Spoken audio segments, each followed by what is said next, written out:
안녕하세요. 박지숙의 마인드 힐링 시간입니다. 여러분들은 아침에 일어나서 혹은 출근하실 때 가장 먼저 뭘 하세요? 아마 많은 분들이 고소하고 향긋한 커피의 유혹을 뿌리칠 수 없다라고 하실 것 같은데요. 특히나 요새같이 쌀쌀한 아침에는 풍부한 우유 거품이 가득한 따뜻한 라떼 한 잔이 나의 몸과 마음을 한 번에 녹여줄 것 같습니다. 그래서 오늘은 전 인류가 가장 사랑하는 최고의 중독 음료 중에 하나인 우리 커피에 대해서 즐거운 이야기를 바리스타 선생님과 함께 나눠보도록 하겠습니다.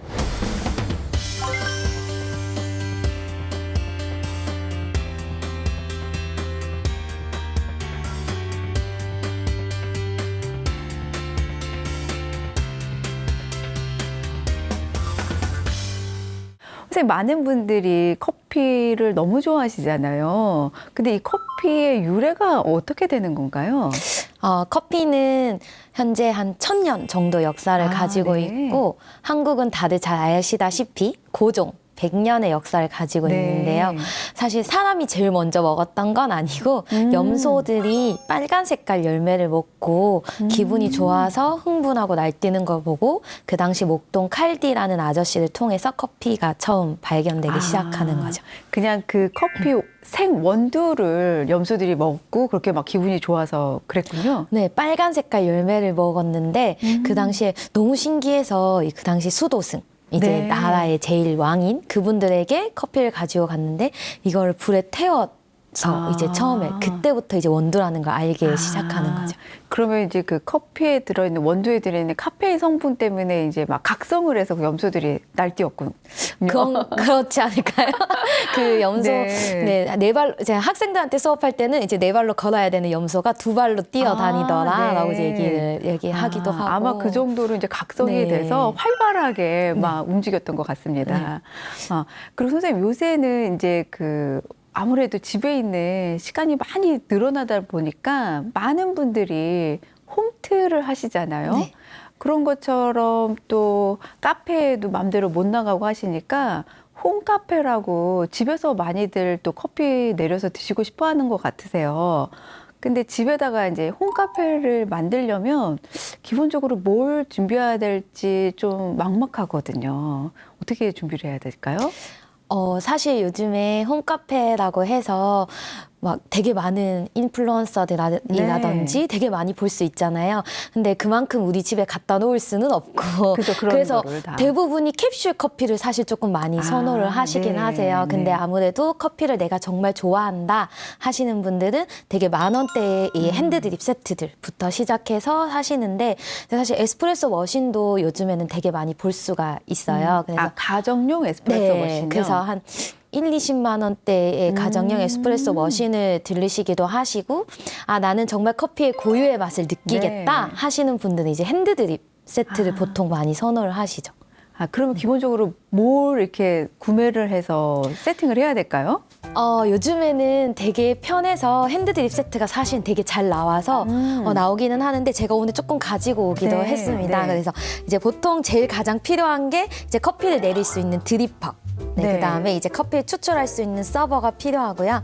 그다음에 이제 주전자는 필수로 사용을 하셔야 되기 때문에 준비를 해주셔야 되고 예전에는 원두로만 보통 구매를 하시거나 이제 가루로 된 걸 구매를 많이 하시는데 요즘에는 원두 판매하는 곳들에서 희망하시는 대로 분쇄도를 또 갈아서 주기도 하기 때문에 핸드밀은 자유로 이제 구매를 하시면 돼요. 여기서 말씀하신 핸드밀이라는 거는 이제 우리의 원두를 갈아주는 이렇게 드르륵 갈아주는 그걸 얘기를 하시는 거죠? 네.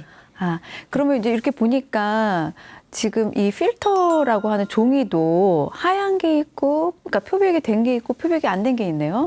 예전에는 뭐 하얀색은 표백이다, 갈색은 미표백이다 해서 나눠서 쓰시는 분들도 되게 많으셨는데 최근에는 뭐 표백이다, 미표백이다 나누기보다는 보통 이제 그냥 페이퍼를 사용하시는 경우가 많고요. 이제 여기 이제 바로 페이퍼에 커피를 사용하시는 분들이 계신 반면에 또 린싱이라는 걸 거쳐서 물을 한번 종이에 먹여서 추출하시는 방식을 사용하기 때문에 이제 개인의 취향에 따라서 사실 요즘은 많이 고르고 계시죠. 그러면 이제 페이퍼의 색상은 별 차이가 없다, 요새는. 아, 그리고 아까 그 닌싱? 네. 닌싱이라는 건 지금은 이제 지금 원두가 들어가 있지만 넣기 전에 물을 한번 이제 흠뻑 적신다. 네, 이런 의미신 네. 거죠? 네. 네. 그래서 뭐 데워주는 역할을 한다고 하시는 분들도 계시고 아니면 이제 종이에 남아있는 종이 맛들 조금 아, 버려서 네. 하신다 하시는 분들이 조금 네. 많으시죠. 가끔 어떤 커피를 드립해서 마실 때 그 말씀하신 그 종이 맛이 좀 강하게 나는 그런 저 필터가 있기는 하더라고요. 네. 아, 그리고 이 드리퍼도 보니까 모양이 조금씩 다른 것 같아요. 네. 드리퍼 종류에 따라서 페이퍼도 같은 걸 사용해 주셔야 되시거든요. 네. 근데 이제 만약에 이제 이 사다리꼴의 모양의 드리퍼를 사용을 하시는데 원뿔형의 페이퍼를 넣게 되면 이 드리퍼와 페이퍼가 또 맞아서 접촉이 돼서 추출이 원활하게 이루어지는데 원뿔 모양이 되게 되면 비어있는 공간이 많이 생기게 되니까 아. 추출이 아무래도 조금 힘들어지는 부분이 아, 있죠. 네. 네. 요게 이제 사다리꼴 드리퍼고. 네, 얘가 네. 이제 대부분 집에서 요즘 많이 사용하시는 칼리타 네. 제품이고요. 네. 이제 이 친구가 요즘 제가 또 되게 개인적으로 많이 좋아라 하는 네. 이제 얘도 근데 일본산이긴 한데 하요라는 제품입니다. 아, 그거는 이제 원뿔형으로. 원뿔 모양이기 때문에 이 페이퍼도 같이 원뿔로 사용을 아, 해주셔야 되는 거죠. 네. 그럼 선생님, 그 사다리꼴에 내릴 때랑 원뿔형에 내릴 때랑 그 차이가 있을까요? 이제 어떤 드리퍼를 사용하느냐에 따라 사실 맛의 차이는 조금씩 납니다. 아. 이제 그 이유는 이제 이 친구 같은 경우에는 이 드리퍼는 안에 보시면 이제 리브선이 일자로 떨어지고 있거든요. 네. 그리고 이제 밑에 구멍이 작게 3개가 나 있어요. 근데 이 하요 드리퍼의 같은 경우에는 여기 보시면 구멍이 크게 나 있어요. 그리고 이제 안에 있는 리브선 자체가 곡선으로 되어 있고요. 이제 이 각도가 60도라는 각도가 또 맞춰져서 나와 있어요. 그래서 네. 이제 추출하실 때 아무래도 근데 원뿔 모양이고 리브선이 곡선이다 보니까 물의 흐름이 조금 빨라서 빠르게 내려오는 경우가 있죠. 그래서 네. 조금 마일드하고 부드럽게 내려서 드실 때는 하요 드리퍼가 조금 좋고요. 조금 정교하게 바디감을 느끼고 싶다. 이제 조금 더 묵직한 커피가 좋다 하시면 칼리타로 추출하는 게 좋습니다. 그러면 우리가 이제 홈카페를 세팅할 때 내가 원하는 취향에 따라서 사실은 드리퍼도 좀 차이를 둬가지고 구매를 해야겠네요. 네.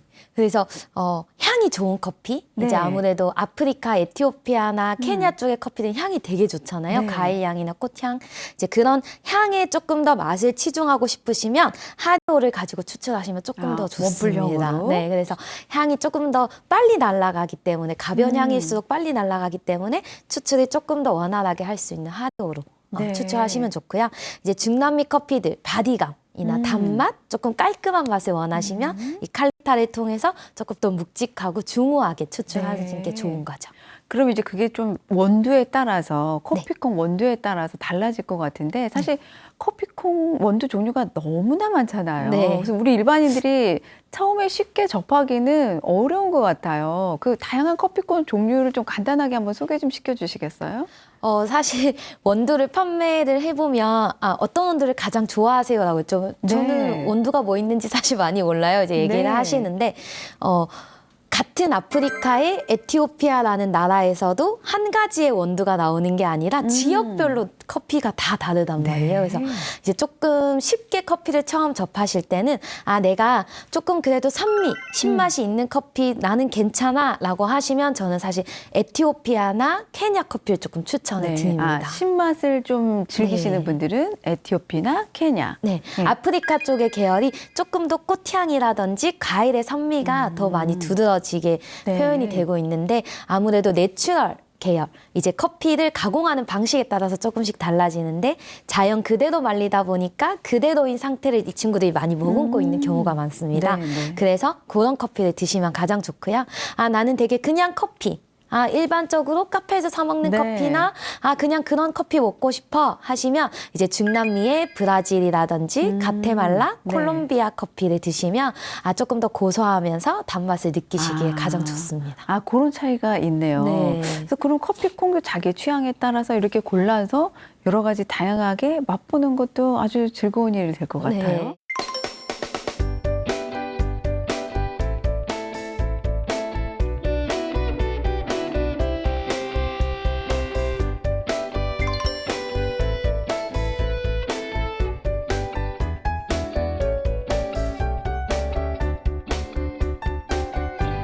그리고 이제 아까 이제 원두콩 볶음 말씀하시면서 볶은 원두 그 자체를 구매를 하셔서 내가 집에서 이제 그라인드로 갈아서 먹을 수도 있지만 또 이제 갈아져 있는 거를 사갖고 올 수도 있잖아요. 네.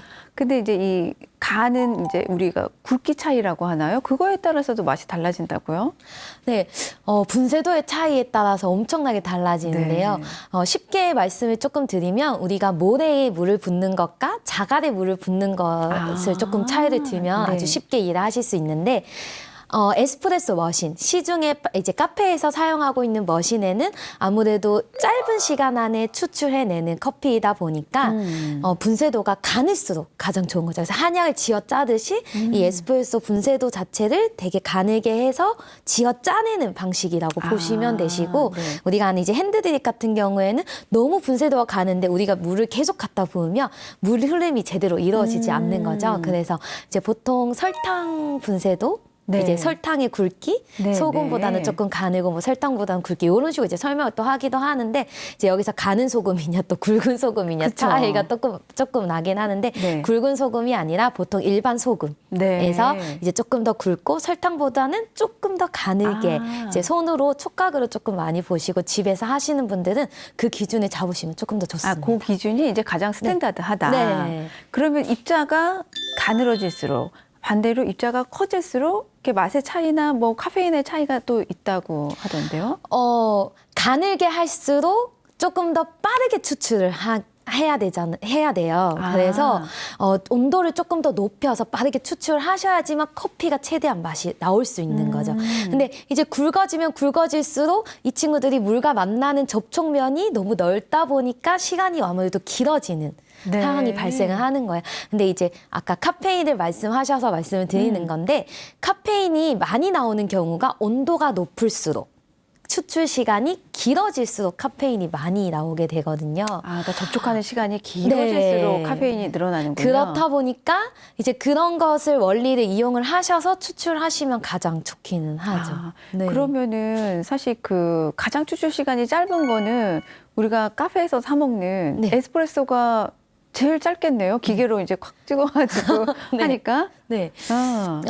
사실은 가장 짧은 시간을 추출하는 게 에스프레소인데 또 여기에 또 한 가지의 단점이 나오는 게 네. 추출 온도가 되게 높다라는 거죠. 에스프레소는. 네, 그래서 그렇다 보니까 이제 에스프레소도 어느 정도의 카페인 함량이 안 나올 수는 없다. 근데 하지만 이 핸드드립으로 추출하는 이 추출 시간과 추출 네. 온도에 비해서는 에스프레소가 카페인이 조금 더 낮습니다. 핸드 드립보다는. 네. 그럼 선생님 이제 디카페인 얘기가 나와서 그러는데요.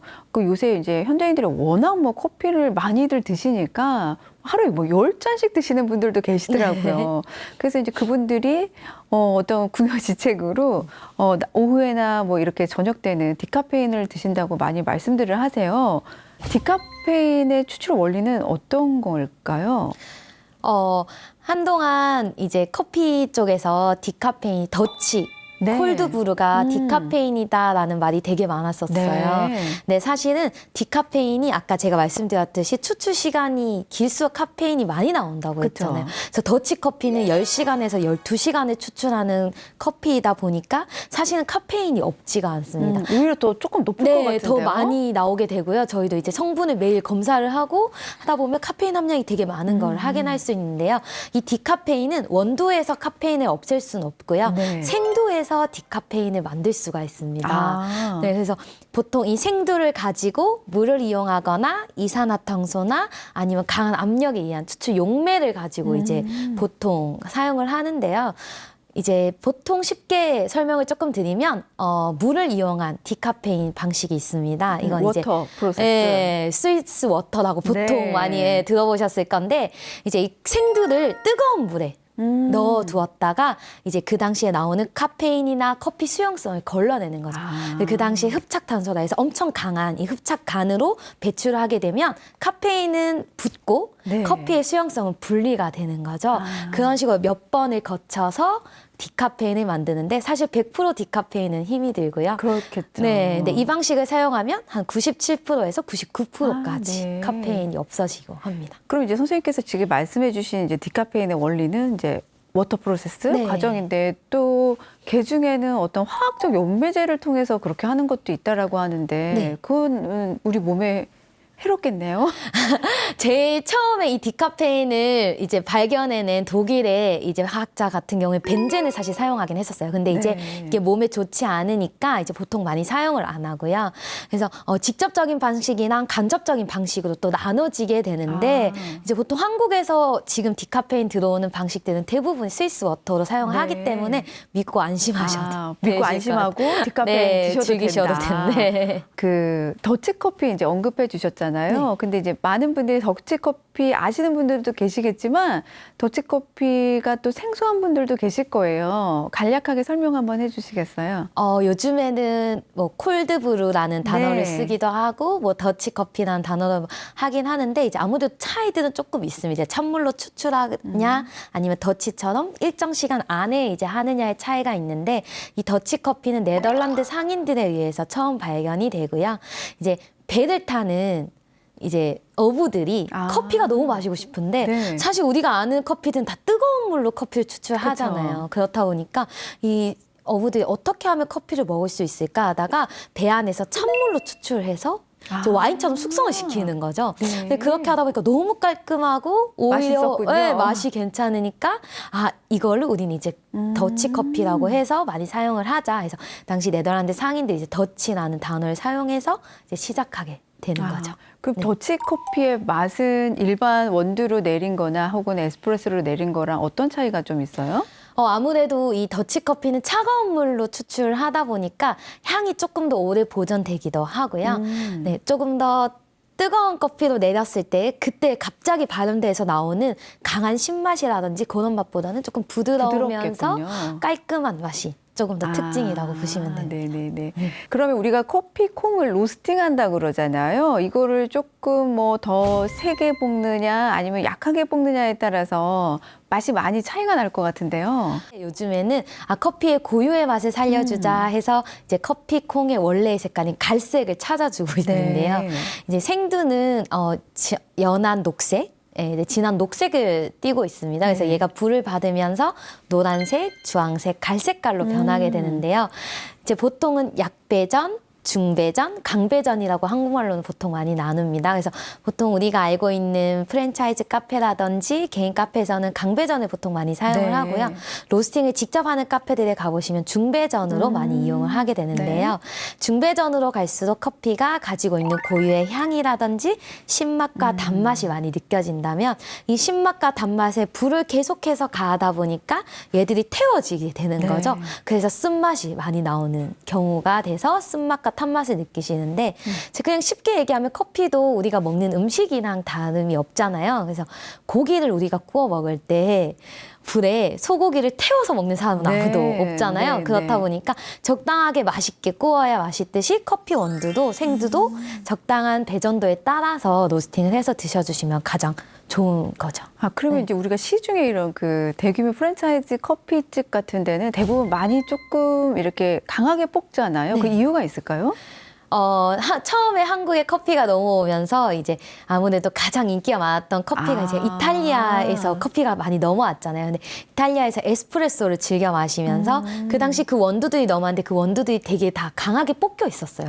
이제 그렇다 보니까 처음 사람들이 접하면서 그래 커피는 쓴맛이야 해서 느끼다 보니까 모든 대중화가 되어버린 거죠. 네. 그래서 수강생들 중에서는 인생이 쓰니까 커피가 쓰다라고 얘기도 하시는데 실제로는 커피는 쓴맛보다는 되게 네. 산미라든지 단맛이 되게 좋은 커피인 거죠. 그래서 보니까 뭐 우리 선생님께서도 이제 커피숍을 운영을 하고 계시지만 동네마다 아주 그 바리스타 분들이 자기 고유의 이렇게 원두를 가지고 운영을 하는 거를 보거든요. 그러면 가보면 집집마다 정말 다 커피 맛이 다른 것 같아요. 그게 이제 볶는 거에 따라서도 다르고 어떤 분이 어떻게 이제 뭐 블렌딩을 하느냐 이런 거에 따라서 많은 차이가 있는 거군요. 네. 아무래도 대중적인 맛을 따라가느냐 아니면 로스터의 특색을 살리느냐에 따라서 조금씩 많이 달라지는데요. 저도 사실 처음에 커피를 시작했을 때 많은 분들이 이게 좋은 커피야. 이렇게 마셔야 돼. 네. 해서 했는데 사실 많이 괴리감이 있었어요. 그렇다 보니까 대중적인 맛을 따라야 되나? 아니면 고유를 지켜야 하냐? 이제 이런 부분들이 있는데 대부분 그래도 요즘에 사람들이 이게 좋은 커피야 라고 보통 많이 알아주시고 또 카페를 또 찾아서 가주시잖아요. 그래서 되게 많이 좋아지고 있는 추세라고 저는 생각합니다. 그럼 선생님, 이렇게 지금 앞에 세팅되어 있는데 간단하게 한번 우리가 드립하는 모습을 시연해 주시면 많은 분들이 도움이 되실 것 같아요. 네, 제가 일단은 지금 원두도 이제 준비를 했지만, 이제 가루로 갈아왔어요. 이제 네. 보통 이게 이제 핸드드립 굵기 분쇄도로 제가 해서 왔는데, 사실 원두는 추출하기 전에 바로바로 갈아서 사용하시는 게 가장 좋고요. 지금도 향이 되게 많이 나잖아요. 네, 아주 여기 스튜디오 안에 정말 고소한 향기가 진동을 합니다. 커피 향이 빨리 날아가기를 막기 위해서 우리는 조금 사실은 그때그때 갈아서 네. 사용하시는 게 가장 네. 좋다는 거.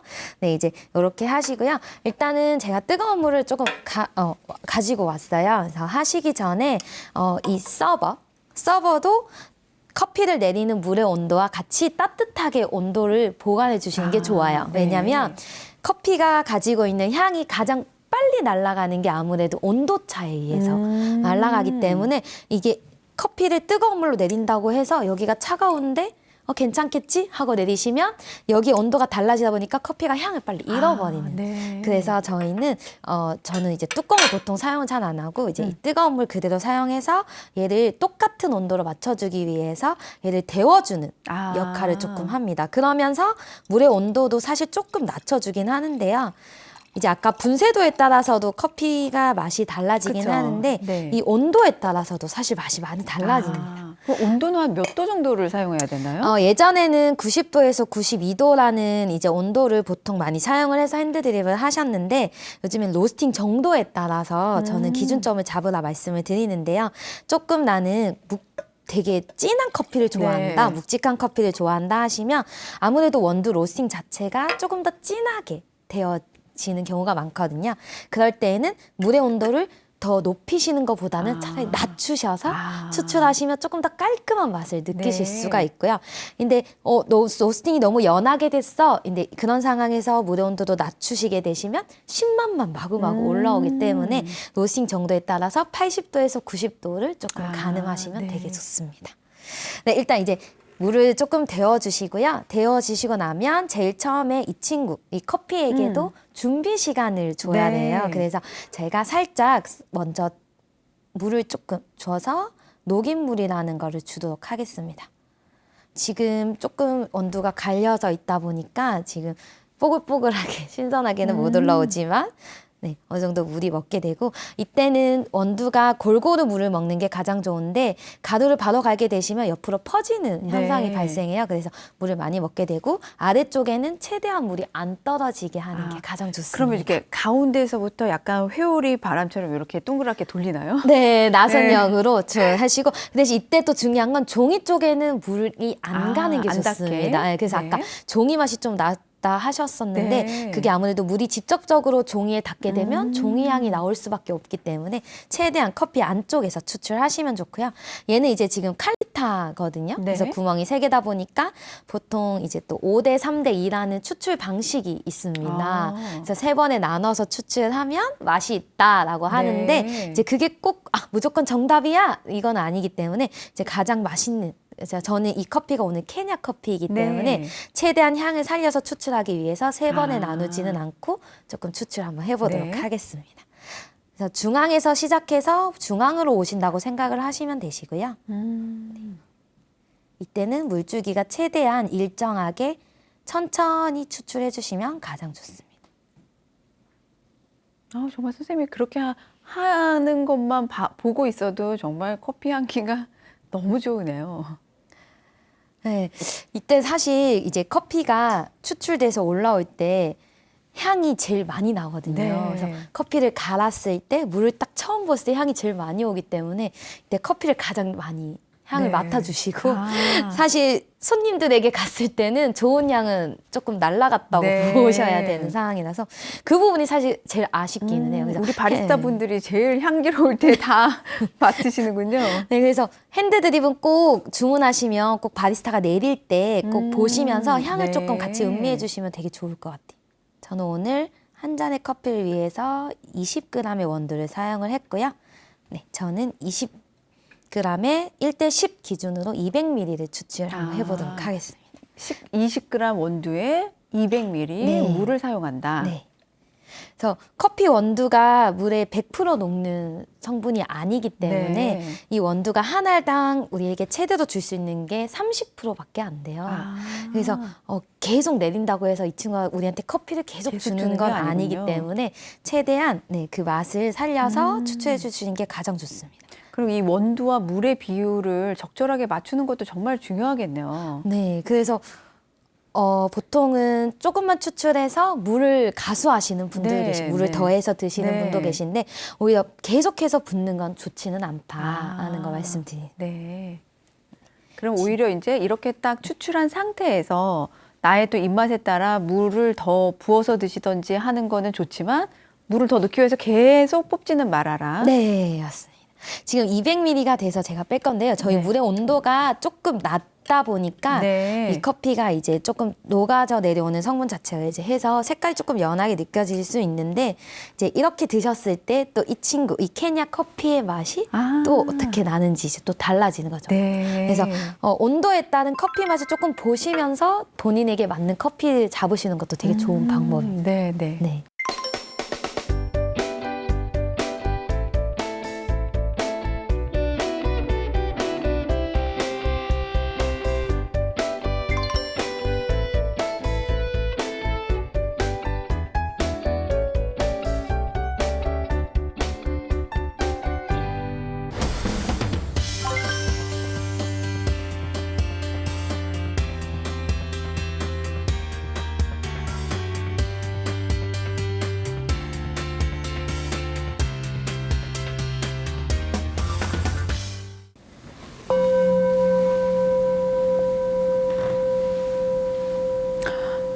선생님 보기에는 아주 자그마한 그릇 같은데 소리가 울림이 있고 정말 아름다운데요? 네, 그렇죠.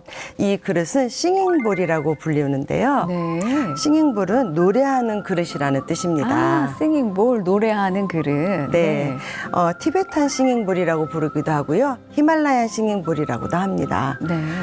히말라야 주변 국가인 네팔, 인도, 티베트에서 치유와 명상의 도구로 쓰여져 왔는데요. 아주 오래전부터 썼기 때문에 정확한 기원은 알 수가 없습니다. 하지만 티베트 불교가 생기기 그 이전부터 썼다라는 그런 이야기도 있어요. 보기에는 또 우리 일반인들이 볼 때는 그릇같이 생겼다고라도 생각할 것 같아요. 네, 맞습니다. 이렇게 앞에 있는 이렇게 민무늬 싱잉볼을 보시면은 마치 면기 같기도 하고 네. 비빔밥 그릇 같기도 하고 떡국을 넣어도 굉장히 네. 편안한 그릇 같이 보이는데요.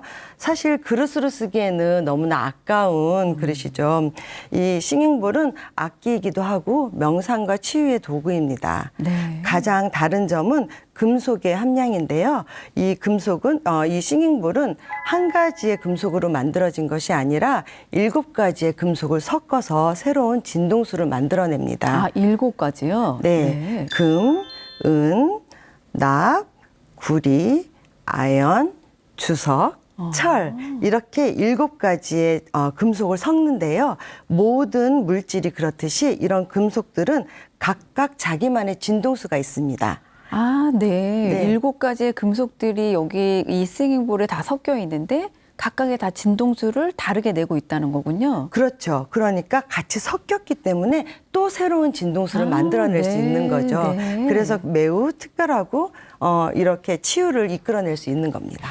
아, 아니 그러면은 선생님 이게 보기에 또 이제 사이즈도 다 각각 달라 보여요? 네, 네. 그렇습니다. 이렇게 사이즈도 다르고 차이점들이 있는데 아주 크게 일단 구분을 해드릴게요. 네. 싱잉볼, 티베탄 싱잉볼을 크게 2가지로 분류하는데요. 머신메이드가 있고 손으로, 기계로 만들었겠죠. 네. 그리고 손으로 직접 두들겨서 만드는 이런 핸드메이드 싱잉볼들이 있습니다. 아. 그런데 크게 2가지로 분류하니까 일단 소리를 들어서 구분을 한번 해볼게요. 네. 이렇게 머신메이드는 한번 소리들을 들어볼게요.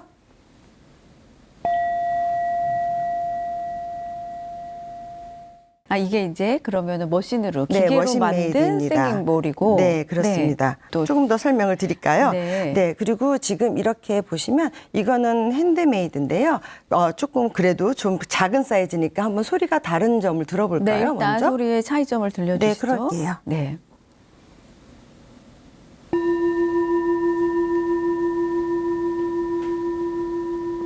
확실히 아까 기계 싱잉볼을 들었을 때와 핸드메이드의 울림이 약간 다른 것 같아요. 네, 그렇죠.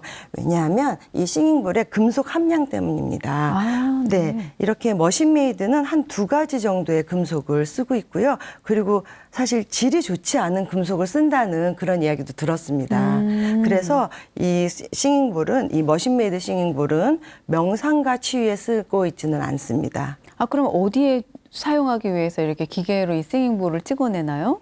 가장 좋은 건 기념품이죠. 아, 그 지역 여행을 갔을 때. 네, 기념품으로 아주 쉽게 구입을 하실 수 있는데요. 인도나 네팔, 그리고 요가를 좀 쉽게 접할 수 있는 그런 동남아 국가에 가시면 기념품 샵에서 쉽게 보실 수 있어요. 예뻐요. 그리고 예쁘고 소리도 굉장히 청아해서 사실 그냥 명상 처음과 끝에 간단하게 치실 때는 쓰실 수 있는데 아주 깊은 명상을 유도하거나 아니면 느린 이완을 위해서 치유하실 때에는 사용하지 않습니다. 아, 사실 저도 이 싱잉볼을 제일 처음 접하게 된 계기는 인도에 갔을 때 아마 그 시장에서 구입을 했었던 것 같아요. 근데 이제 나중에 보니까 정말 선생님께서 지금 말씀하신 그 핸드메이드로 만든 그 싱잉볼과 소리의 깊이나 울림의 차이는 엄청 나더라고요. 그렇죠. 저도 이게 제 첫 싱잉볼입니다. 아, 의미가 있는 싱잉볼이시군요. 네, 그렇죠. 네. 아, 그럼 선생님 아까 이제 처음에 설명을 해주실 때 네. 우리 이 싱잉볼이 명상이나 이제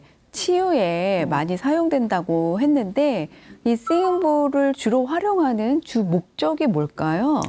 네. 싱잉볼은 매우 깊은 진동이 있고 매우 느린 진동이 있기 때문에 우리 몸을 이완시켜 줄 수 있습니다. 아, 그 깊은 진동과 느린 느린 진동이 진동. 나오기 때문에 네. 그 진동들을 우리가 들으면 이제 우리 몸을 자연스럽게 이완시켜 주신다는 말씀이군요. 네, 그렇죠. 아, 조금 더 설명드리자면 우리 현대인들은 끊임없이 스트레스에 노출되어 있잖아요. 네. 그리고 끊임없이 뇌를 쉴 수가 없고 우리 저도 그렇고 모든 분들이 핸드폰을 놓지를 않습니다. 뇌를 쉴 수가 없어요. 그래서 이완을 하지 못하고 스트레스를 받고 있는데 이 싱잉볼을 듣게 되면 자기도 모르게 소리를 따라다니면서 이 진동의 느리니까 같이 이완되면서 치유를 할 수 있게 되고 좀 편안하게 쉴 수 있게 되는데요. 아주 쉽게 예를 들면은 우리가 식당에 갔을 때 좀 빠른 음악이 나오고 조금 시끄러운 음악이 나오면 우리도 모르게 좀 음식을 빨리 먹는 그런 경향이 그렇죠. 있어요. 그래서 약간 패스트푸드점이나 이런 데는 일부러 이제 빨리빨리 먹고 순환이 좋게 하기 위해서 막 경쾌하고 빠른 음악을 틀잖아요. 바로 그겁니다. 네. 그리고 조금 느린 음악이나 이렇게 네. 좀 이렇게 천천히 조금 부드러운 음악이 나온다면 식사도 조금 천천히 하시는 경향이 맞습니다. 있고 대화도 좀 천천히 하는 그거와 같은 원리로 우리가 싱잉볼 힐링을 하게 될 때에는 좀 편안하게 앉으시거나 누워서 하시게 되는데요. 그러게 되면 자기가 원치 않든 원튼 간에 싱잉볼 소리가 들리기 때문에 그 소리를 따라다니다 보면 편안하게 이완하실 수 있고 그러다 보면 점점 이렇게 편안해지면서 휴식을 취하시면서 이완하시고 힐링을 받으시면서 치유를 이끌어줄 수 있는 거죠. 아, 그러면 싱잉볼 치유의 가장 큰 목적 중에 하나는 현대인들의 어떤 긴장된 몸과 마음을 충분히 자연스럽게 소리로서 이완시켜준다. 네, 맞습니다. 아. 우리의 몸뿐만 아니라 우리의 세포들도 이완을 시켜주는 네. 거죠. 아, 우리의 세포들도요? 네, 그렇습니다. 그러면 우리 세포들이 이완된다라는 건 무슨 의미일까요? 우리가 긴장을 하면 우리가 스트레스를 받으면 긴장을 하게 되어 네. 있잖아요. 우리의 세포들도 마찬가지로 스트레스를 받습니다. 어떤 이야기냐면 우리가 이렇게 추운 날씨에 세포들도 스트레스를 받고요. 아니면 바이러스가 들어왔을 때 우리 몸을 지켜야 하니까 세포들도 이렇게 싸우면서 스트레스를 받습니다. 네. 아니면 정서적으로 불안감을 느낄 때 이럴 때도 세포들이 스트레스를 받는데요. 이것을 셀룰러 스트레스라는 이런 용어가 있습니다. 그런데 다행히도 우리의 몸은 70%가 물이고 네. 이런 싱잉볼이 진동이 굉장히 쉽게 물을 타고 들어가서 이완을 도와줄 수 있어요. 아, 너무 재밌네요. 네. 그래서 싱잉볼에 물을 제가 미리 담아 놨는데요. 어떻게 이 싱잉볼의 진동이 몸을 타고 들어가서 이완시켜 줄 수 있는지 보여드리고 싶습니다. 네, 네, 한번 보여주시죠. 이거를 우리의 몸이 엄청나게 많은 숫자의 세포들이 있잖아요. 네. 그런데 세포를 하나를 딱 띄어와서 이렇게 하나를 크게 확대를 했다고 한번 상상해 보는 거예요. 네, 네. 그래서 이게 하나의 우리의 세포고 물이 한 70% 정도 담겨져 있다라고 한번 상상해 보고 우리가 싱잉볼을 들었을 때 우리 몸에서 어떤 일이 벌어지고 있는지 한번 보여드릴게요. 네, 네. 싱잉볼을 보통 들으실 때 연주를 할 때는 두 가지 방법을 합니다. 서서 하는 방법이 있고 돌려서 공명이 일어나게 해서 네. 확장시키는 방법이 있는데요. 두 가지 다 들려드릴게요. 네. 한번 보시겠습니다.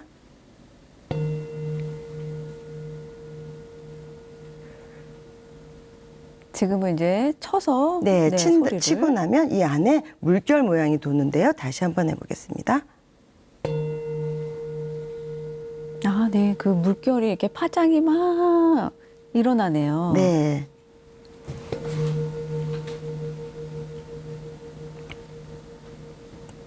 이렇게 온 몸에 나의 세포들이 싱잉볼 진동이 들어오는구나 하면서 막 이렇게 움직이면서 세포들이 이렇게 긴장을 풀면서 자기 자리로 돌아가는 거죠. 아, 우리 몸에 어떤 일정 부분은 70% 이상은 수분으로 되어 있기 때문에 네. 이 싱잉볼의 소리를 들려줌으로써 그 진동을 같이 네. 전달을 해주는 역할을 한다. 네. 네. 그리고 이렇게 공명이 일어나면은 더 네. 적극적으로 움직이면서 세포들이 자기 자리로 돌아가려고 합니다. 네, 한번 보실게요.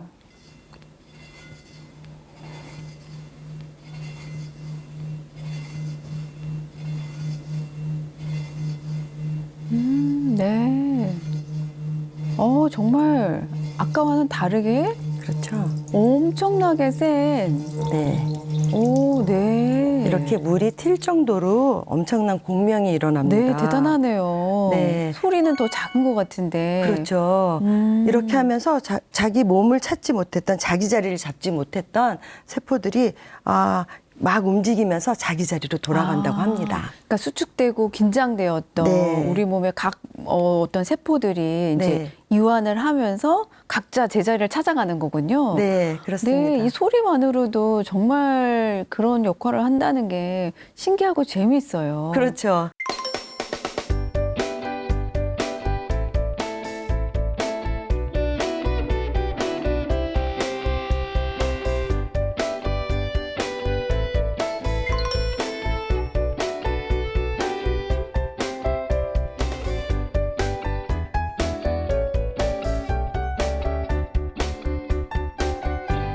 그럼 선생님 이렇게 이제 이 싱잉볼로 네. 어떤 우리 현대인들의 스트레스나 긴장된 몸과 마음을 이완시켜주고 힐링해주시는 일을 많이 하고 계시잖아요. 네. 그러면 이것을 통해서 어떤 치유된 그 직접적인 사례가 혹시 있을까요? 네, 있습니다.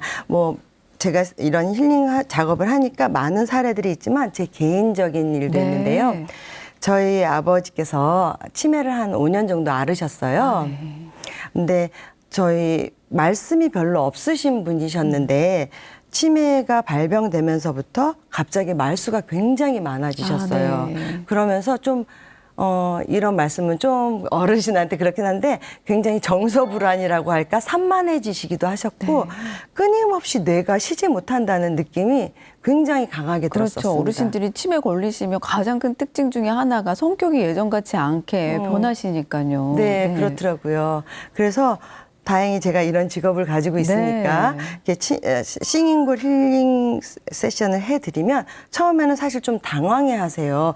이게 뭐지 하시니까 좀 낯설고 네. 생소하죠. 네, 네네. 경상도 분이셔가지고 이게 먹고 이러셨는데 그래도 천천히 서서히 이완하시면서 나중에는 코를 드르릉 고시면서 푹 이완하시고 주무시고 가시곤 하셨어요. 아, 그러면 이제 치매 걸리신 아버님을 이제 눕혀놓고 네, 그렇죠. 누우시는 네. 거죠. 누우셔서 이렇게 힐링을 하셨는데요. 누우시게 하고 그러면 그 주변에서 이제 선생님이 힐링볼을 네, 그렇죠. 힐링볼을 싱잉볼을, 싱잉볼을 연주를 해드렸나요? 네, 그렇죠. 아버님은 네. 누워 계시고 아버님 머리 위에서 이렇게 연주를 해드린 거죠. 네. 그렇게 하고 아버님은 그래도 데이케어 센터를 꾸준히 다니셔가지고 굉장히 많은 분의 도움을 받았는데 네. 그래도 저희 엄마는 아버지를 그래도 긴 세월 동안 간병을 하셨잖아요. 네, 사실 아무리 도움을 환자가 받아도. 계시면 옆에 있는 간호하시는 분이 사실 더 힘드시죠. 많이 힘드시죠. 많은 분들의 도움이 있어도 그래도 가슴 답답함도 가끔씩 호소하셨고 그리고 우울감을 느끼실 때도 왜냐면 나의 남편이 나의 믿던 남편이 그럼요. 너무 아이처럼 돼버리니까 우울감도 호소하셨고 가끔씩 잠도 못 이루셨어요. 그럴 때는 제가 힐링을 해드리면 조금 가슴 답답함도 풀리시고 잠도 좀 잘 주무시는 그런 효과를 얻었습니다. 우리 선생님은 따님이 좋은 공부를 하셔가지고 부모님께서 사실은 가장 직접적으로 많은 혜택을 보셨네요. 그렇죠. 제가 가장 혜택을 많이 보는데요. 왜냐하면 저는 치유 작업을 항상 하니까 맞아요. 그때마다 저도 치유를 받기 때문에 참 어마어마하게 감사함을 많이 느끼고 있습니다. 네. 사실 저도 이제 직업상 이런 일을 하다 보니까 여러 가지 어떤 힐링 프로그램들을 뭐 사람들에게 많이 해보는데 특히 그 중에서 우리 싱잉볼은 남녀노소를 불문하고 그러니까 가만히 있어도 너무나 편안하게 맞습니다. 치유가 될 수 있기 때문에 많은 분들이 좋아하시는 것 같아요. 그렇죠. 소리를 통한다는 게 정말 엄청난 그렇죠. 효과죠. 왜 네. 가만히 있어도 내가 소리만 들음으로써 네. 내가 원하는 상태에 도달할 수 있다는 게 네. 정말 감사한 어떤 치유 도구 같아요. 맞습니다. 그럼 선생님, 네. 지금 이제 우리가 싱잉볼로 어떤 치유하는 얘기를 해주셨는데 그 싱잉볼 소리 조금만 더 좀 우리 시청자 여러분들한테 들려주실 수 있을까요? 그럼요. 네. 한번 같이 연달아서 몇 개를 좀 네. 쳐볼게요. 네. 한번 가만히 이제 TV 볼륨 조금만 크게 하시고 네. 집중해서 들어보시는 것도 아주 좋을 것 같아요. 네, 좋습니다.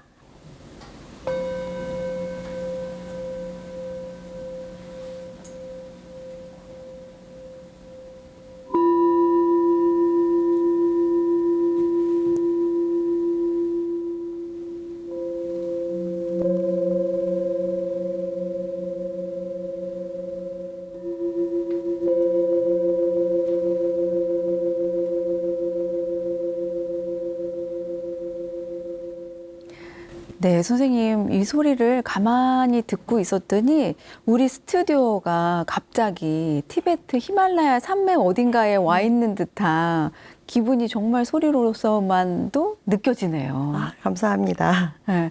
근데 이제 요 싱잉볼의 사이즈랑 모양에 따라서 각각 음계도 다르고 네. 소리 파장도 다르고 네, 맞습니다. 이렇게 다른 거죠, 지금? 네, 맞습니다. 지금 제가 몇 가지 가지고 나오지 않았는데요. 실질적으로 이것도 악기의 일종이고요. 7가지를 제가 다 가지고 나와서 음계에 맞게 있다면 노래를 간단하게 칠 수도 있습니다. 아, 네. 네, 근데 싱잉볼은 사실 노래를 치는 그런 악기로 사용하지는 않고요. 진동을 이용한 치유 작업을 하는 건데요. 각 볼마다 각자의 음계가 있고 각 볼마다 고유의 진동 에너지, 진동 주파수가 있습니다. 그거에 맞추어서 힐링을 하게 되는 겁니다. 네. 사실 소리의 파장의 힘은 정말 우리가 생각하는 것보다 커서 제가 예전에 이제 그 싱잉볼에 대해서 잠깐 스터디할 때 네. 여러 가지 이제 뭐 연구 자료들을 보니까 우리 몸의 어떤 염증 수치 같은 것도 이렇게 사진을 찍어보니까 비포 애프터가 다르게 나오더라고요. 네, 그럴 수 있죠. 충분히 그럴 수 있습니다. 네. 맞아요. 그 이제 싱잉볼을 가지고 우리 현대인들이 네. 이완하는 방법들을 방법을 소개시켜 주셨잖아요. 네. 그러면 이제 이게 없는 분들도 계시잖아요. 대부분의 그렇죠. 사람들은 그렇죠. 네, 대부분의 여러분들은 집에 이제 싱잉볼을 따로 갖고 계시진 않을 텐데 우리 현대인들이 어떻게 하면 또 집에서 소리를 활용해서 간단하게 치유할 수 있는 방법이 있을까요? 요새는 직접 이렇게 싱잉볼을 듣지 못하셔도 유튜브에도 많은 싱잉볼에 대해서 싱잉볼 연주하시는 분들 많이 계시고 싱잉볼에 대해서 많은 정보를 얻으실 수 있기 때문에 그렇게 간접적으로라도 들으시면 좋으실 것 같습니다. 직접 들으실 때보다 진동이 덜 느껴진다고 하시더라도 그래도 훨씬 더 많이 안 들으시는 것보다 훨씬 더 좋으시겠죠? 저도 제가 싱잉볼을 처음 구입해서 배우기 전에는 유튜브로 많이 들었었습니다. 네. 정말 요새는 전 세계인들이 연주하는 싱잉볼 그 프로나 뭐 이런 동영상들이 정말 많더라고요. 너무 많죠. 아름다운 네. 배경을 두고 맞아요. 하는 것도 많고요. 네, 그리고 사실 이제 우리 선생님께서 보여주신 건 어떤 주물 싱잉볼만 보여주셨는데 뭐 크리스탈 싱잉볼도 네. 있고 뭐 다양한 종류가 맞습니다. 아름다운 것들이 많잖아요. 네, 맞습니다. 그래서 우리 시청자분들이 꼭 이거를 직접적으로 연주하는 걸 안 들으셔도 오늘 이걸 이렇게 계기로 해서 뭐 유튜브나 이런 동영상들을 들으시면서 집에서 셀프 힐링 하시면 너무 좋으실 것 같으세요. 너무 좋죠. 그래서 혹시나 잠을 잘 못 주무시는 분들은 이렇게 싱잉볼 찾아보시면은 잠을 못 잘 때 들을 수 있는 싱잉볼, 뭐 크리스탈 싱잉볼 이런 것들이 나와요. 그러면 그걸 좀 틀어 놓으시고 편안하게 누우셔서 큰 대자로 딱 누우시는 겁니다. 네. 이완하시면서 스르르 한번 잠을 주무셔 보는 것도 추천해 드릴 수 있습니다. 아, 네. 너무 좋은 팁 같으세요.